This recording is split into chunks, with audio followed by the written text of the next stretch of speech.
Indian സിനിമയുടെ അപ്സരസ് എന്നാണ് സണ്ണി ലിയോണിനെ ആരാധകർ വിശേഷിപ്പിക്കുന്നത്.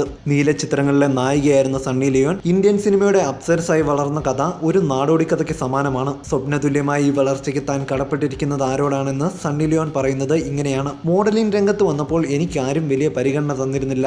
പല ആളുകളാൽ നിരന്തരം ഞാൻ ചതിക്കപ്പെട്ടു. പലരും എൻ്റെ ശരീരം ആവോളം ആസ്വദിച്ചു. ഒടുവിൽ ഞാൻ മനസ്സിലാക്കുകയായിരുന്നു മോഡലിങ്ങിനേക്കാൾ ഉപജീവനത്തിന് നല്ലത് നീലപ്പടങ്ങളാണെന്ന്. 100-ലേറെ ബ്ലൂ ഫിലിമുകളിൽ ചെയ്തപ്പോൾ അവിടെയും എൻ്റെ ഡിമാൻഡ് കുറഞ്ഞു. ഒരു ദിവസം അവിചാരിതമായിട്ടായിരുന്നു ബോളിവുഡ് നായികയും സംവിധായകയുമായ പൂജ ഭട്ടിന്റെ ഫോൺ കോൾ എന്നെ തേടി വന്നത്. പുതിയ ചിത്രത്തിൽ നായികയാവാൻ പറ്റുമോ എന്നായിരുന്നു അവർ ചോദിച്ചത്.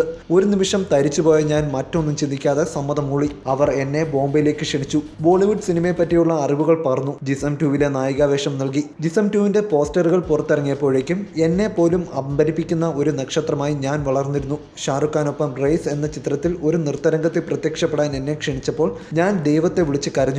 ഉടനടി ഞാൻ അവരെ വിളിച്ചു പറഞ്ഞു, 1000 ജന്മങ്ങൾ കൊണ്ട് കടം വീട്ടിയാൽ തീരാത്ത മറ്റൊരു ജന്മമാണ് നിങ്ങൾ എനിക്ക് തന്നത്. അതെ, പൂജ ഭട്ട്, അവരാണ് എൻ്റെ ജീവിതം ഇത്രയേറെ സ്വപ്നതുല്യമാക്കിയത്, സണ്ണി ലിയോൺ പറഞ്ഞു.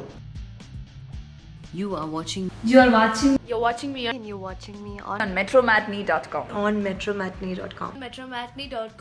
metromatney.com. Subscribe for more videos.